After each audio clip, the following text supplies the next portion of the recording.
नमस्कार, आप देख रहे हैं नेशन लाइव। मैं हूं आपके साथ काजल चौधरी। नेशन लाइव की ड्राइव नो योर स्कूल को आगे बढ़ाते हैं। अभी हम मौजूद हैं RP memorial senior secondary public school में। यहाँ शिक्षा पर चर्चा के लिए हमारे साथ स्कूल के चेयरमैन मौजूद हैं, मिस्टर रविंद्र यादव जी। आइए इनसे बात करते जानते हैं इनके क्या विचार है शिक्षा पर।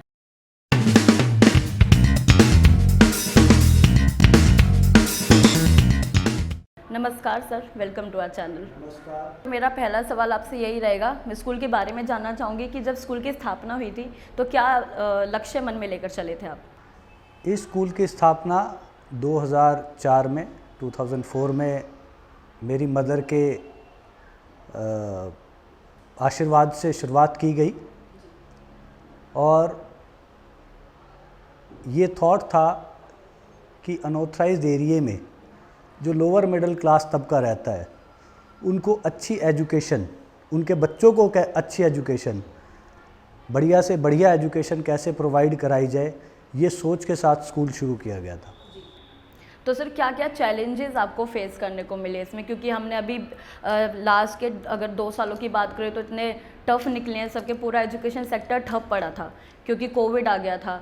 तो हर सारे बच्चे घर पे थे, ऑनलाइन क्लासेस स्कूल द्वारा दी जा रही थी। तो आपने कब मतलब कोविड से कैसे आप कोप अप कर पाए अपने स्कूल के लिए? देखिए, जब कोविड आया तो पूरे तरीके से एजुकेशन सिस्टम बदल गया। मेरा मानना है वो एक चैलेंजिंग सिचुएशन थी जो कि पिछले 100 सालों में कभी देखी नहीं गई। इस तरह की सिचुएशन हमने कभी फील नहीं किया कि ऐसा भी हो सकता है। तो बिल्कुल सारा सिस्टम पूरा चेंज हो गया था, एजुकेशन सिस्टम टोटल ऑनलाइन पे कन्वर्ट हो गया था। हमारे स्टाफ ने, हमारे पूरे स्कूल के जितने भी स्टाफ ने और बच्चों ने, पेरेंट्स ने, सभी ने कोप अप किया और बढ़िया तरीके से हमने एजुकेशन ऑनलाइन एजुकेशन को चलाया। और सबसे बड़ी बात कि बच्चों ने इसमें भी बेहतरीन परफॉर्मेंस दी और पेरेंट्स ने इसमें भी कोऑपरेट किया, ये बड़ा सराहनीय था। जी सर, आप इतने समय से एजुकेशन सेक्टर में बने हुए हैं, तो मैं उन चैलेंजेस के बारे में जानना चाहूँगी जो आपने अपने पर्सनल लेवल पे फेस किए हैं। देखिए, हमारा जो मोहन गार्डन क्षेत्र है इसमें मिडिल और लोअर मिडिल क्लास तबका रहता है और यहाँ जो इकोनॉमिकल सिस्टम है बच्चों के पेरेंट का वो थोड़ा वीक है। लेकिन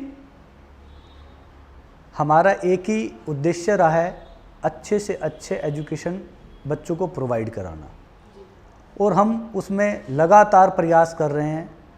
जिस भी तरीके से हम बच्चों को, जो उनकी आर्थिक स्थिति है उसके अनुसार जो बेस्ट और बेसिक नीड हम उनकी पूरी कर पाएँ, वो हम करने में कंटिन्यूस हमारा प्रयास जारी है।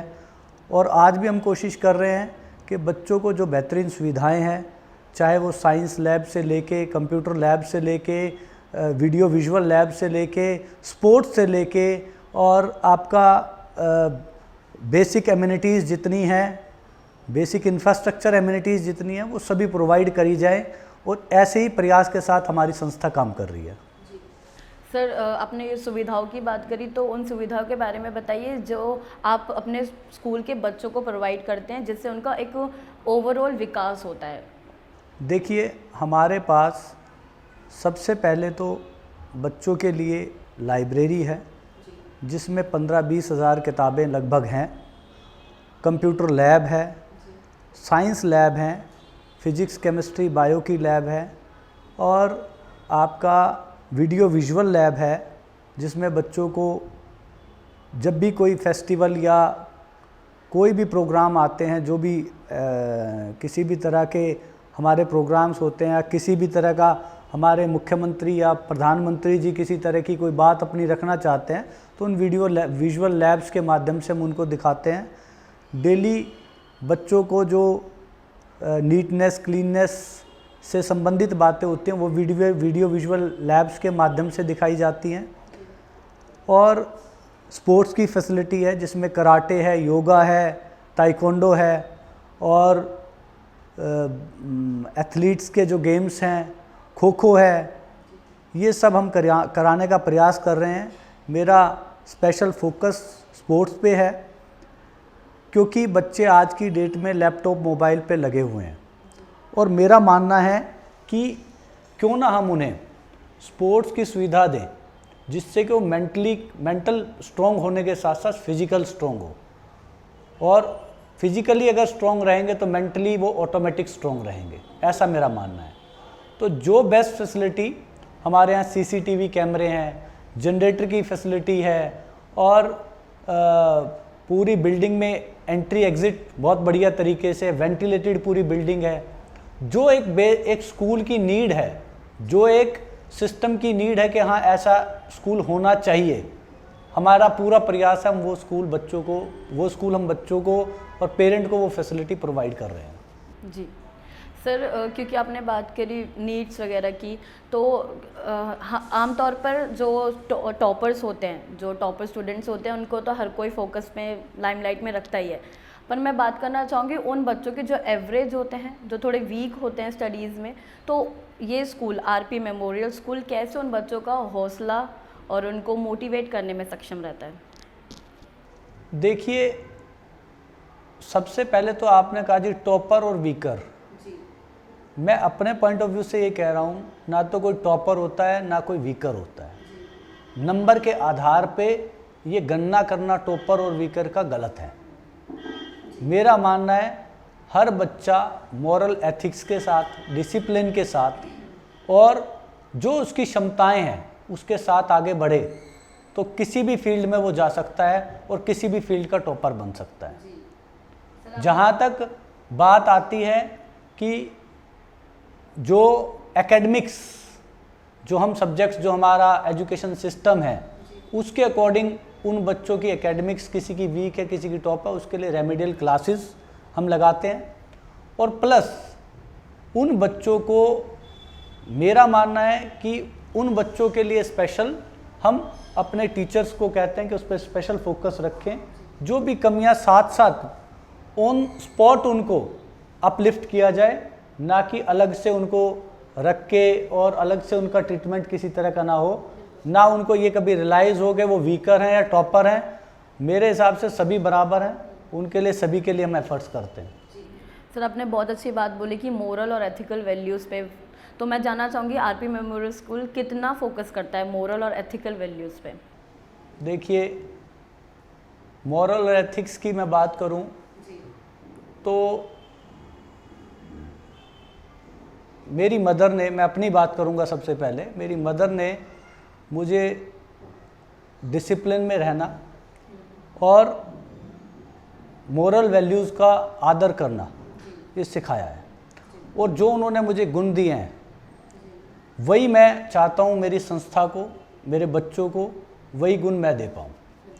तो मेरा प्रयास है यहाँ, अगर आप किसी को बंदिशें लगा के डिसिप्लिन में रखते हैं, वो शायद वो डिसिप्लिन नहीं है। और एक बच्चा सेल्फ डिसिप्लिन्ड होता है, एक्चुअल डिसिप्लिन वही है। और मॉरल एथिक्स की बात करूं, अगर बच्चा अपने पेरेंट्स की रिस्पेक्ट, अपने टीचर की रिस्पेक्ट करता है तो इससे असली एजुकेशन उसकी यहीं से शुरू होती है। तो मॉरल और डिसिप्लिन दोनों लाइफ के ऐसे पार्ट हैं, चाहे फील्ड कोई भी हो, आपकी किसी भी फील्ड में हो, ये दोनों अगर आपके पास हैं तो आप उस फील्ड के टॉपर ऑटोमेटिक बन जाएंगे। बिल्कुल सर, क्योंकि सर हमारी गवर्नमेंट पूरे एजुकेशन को बढ़ावा देने के लिए, अच्छा बेटर करने के लिए कुछ ना कुछ स्टेप्स निकालती रहती हैं। तो अभी हाल ही में नेशनल एजुकेशन पॉलिसी आई है, तो उसको किस तरह से आप इम्प्लीमेंट करना चाहेंगे स्कूल में? देखिए, सरकार का एक ये सराहनीय कदम है। नेशनल एजुकेशन पॉलिसी एक ऐसा कदम है सरकार का जिससे बच्चों को हर तरह का डेवलपमेंट, फिजिकली, मेंटली, मॉरली और हर तरीके का डेवलपमेंट इस नेशनल एजुकेशन पॉलिसी के अंदर है। और मेरा मानना है अगर हम पूर्ण रूप से इसको इम्प्लीमेंट कर दें तो बच्चे का ओवरऑल डेवलपमेंट होना तय है। लेकिन क्योंकि हमारे जो स्कूल हैं वो सभी एक जैसे नहीं हैं, सबकी अपनी अपनी अलग अलग स्थिति हैं, इकोनॉमिकली भी स्थिति सबकी अलग अलग है, तो इसको इम्प्लीमेंट करना कोशिश सभी करें, जहाँ तक हो सके अपने पूरे प्रयास करें, और जो भी बच्चों का डेवलपमेंट इसमें हम कर सकते हैं, जिस नेशनल एजुकेशन पॉलिसी के तहत, एक्टिविटी बेस्ड करिकुलम के तहत, वो हमें सबको करना चाहिए। सर आखिरी क्वेश्चन लेना चाहूँगी आपसे कि आपके हिसाब से स्कूलिंग का क्या गोल होना चाहिए? स्कूलिंग का गोल एक ही गोल है कि हम अपने समाज को क्या दे पा रहे हैं। क्या हम उनको पढ़ा लिखा के, क्रैमिंग करा के अनएजुकेटेड बना रहे हैं, या हम अपने समाज को एक शिक्षित वर्ग की तरफ बढ़ावा दे रहे हैं। एजुकेशन केवल किसी अचीवमेंट के लिए नहीं होती, एजुकेशन जीवन जीने का तरीका है।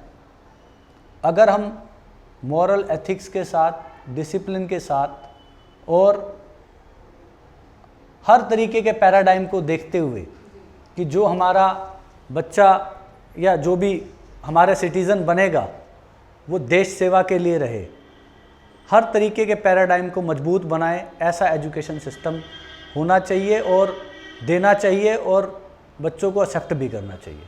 और अंत में मैं सभी व्यूवर्स को और नेशन लाइव के सभी रिपोर्टर्स, कैमरामैन और जितनी भी टीम है, सभी को दीपावली की शुभकामनाएं देना चाहता हूं आरपी ग्रुप की ओर से। आपकी दीपावली मंगलमय हो और शुभ हो, इन्हीं कामनाओं के साथ धन्यवाद। तो ये थे हमारे साथ चेयरमैन मिस्टर रविंद्र यादव जी। इनके जो विचार थे शिक्षा पर हमने अब तक साझा किए। ऐसे ही अन्य वीडियोस के लिए बने रहे हमारे साथ, देखते रहिए नेशन लाइव। धन्यवाद।